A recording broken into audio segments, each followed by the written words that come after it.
যাবত আমার বাবার ফোনে আমি পাচ্ছি না। যখন আমি পাচ্ছি না, মাঝে মাঝে খোলা পাই, মাঝে মাঝে বন্ধ পাচ্ছি। তো পরে আমি হারুন আঙ্কেলের সাথে যোগাযোগ করি। আঙ্কেল বলে বিষয়টা আমি দেখতেছি। পরে আমি আঙ্কেলের আজকে তো অফিসে আসছি, আঙ্কেলের সাথে কথা হলো। আঙ্কেল বলতেছে যে বিষয়টা আমি দেখতেছি, সে আমাকে সহযোগিতা করতেছে। ফোনে না পাওয়ার কারণেই মূলত আমি এখানে আসছি, আর আমি নিজেও ইন্ডিয়াতে মুভ করব। তো ভাবলাম তার আগে আঙ্কেল যেহেতু প্রসিডিওরে কাজ করতেছে, কেন ফোনে পাচ্ছি না, 3 দিন যাবত ফোন খোলা থাকতেছে, ওপেন বন্ধ থাকতেছে, এই কারণেই আসছে।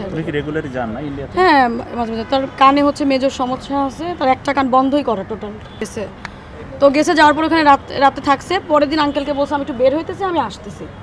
তো তারপর থেকে আঙ্কেলের ভাষ্য মতে যে তাকে আর ফোনে পাওয়া যাচ্ছে না। তারপর আমরাও ট্রাই করছি, ফোন খোলা পাইছি, ফোনে কল দিতেছি, ধরতেছে না, আবার বন্ধ পাচ্ছি, আবার খোলা পাচ্ছি। তো বিষয়টি আমি আঙ্কেলকে জানিয়েছি। তো সেই বিষয়ে কথা বলতে আসছি যে কেন ফোন বন্ধ পাচ্ছি, ফোনে পাচ্ছি না, লোকেশনটা কি। আঙ্কেল যেহেতু বিভিন্ন জায়গায় কথা বলে দেখতে পারে যে কি হয়েছে আসলে ব্যাপারটা। আসলে আপনারা জানেন যে আমাদের ঝিনাইদহের কালীগঞ্জ থানার 3 বারের নির্বাচিত সংসদ সদস্য আনোয়ার আজিম আনার, উনি এমপি মহোদয় 12 তারিখ গেদে বর্ডার দর্শনা চুয়াডাঙ্গা হয়ে উনি কলকাতা যায় এবং সেখানে ওনার একজন পরিচিত বন্ধু গোপাল নামে একজনের বাসায় ওঠে। তাই সকালে নাস্তা করে আসলে বের হয়ে যায়। বের হয়ে যাওয়ার পরে 13 তারিখ সন্ধ্যা পর থেকে গোপাল তাকে বলছে সন্ধ্যায় আসবে, আর আসে নাই। তখন এখান থেকে তার পরিবার কিন্তু এটা বিশ্বাস করছে না। তো আসলে আমি আবার এই খবরটা 2 দিন আগেই পাই। ইন্ডিয়ান একজন ভদ্রলোক, আমাদের মাননীয় এমপি মহোদয়ের ক্লোজ, সে আমাকে আবার টেলিফোন করে কালকের দিন আগের দিন রাতে আমাকে জানায়। তো জানানোর পরে আমি আবার ইন্ডিয়ান যারা গোয়েন্দা কর্মকর্তা বা STF তাদের সাথে আমিও কথা বলি।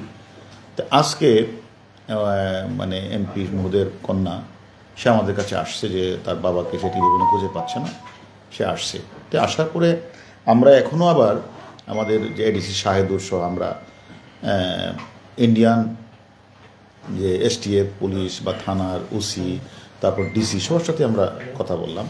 তারাও অনেক কাজ করছে এবং সর্বশেষ যে উনি যে ওনার নাম্বারটা, উনি 2টা নাম্বার ছিল, 2টা নাম্বার ছিল বাংলাদেশি নাম্বার, একটা ছিল ইন্ডিয়ান নাম্বার।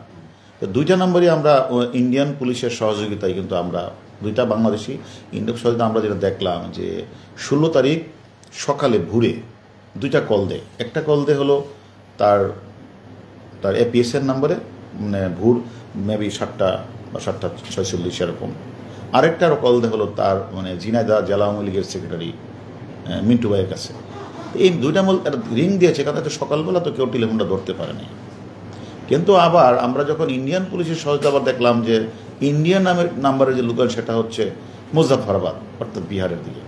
তাই সব কিছু মিলিয়ে আসলে আমরাও বেশিটা খোঁজখবর রাখছি।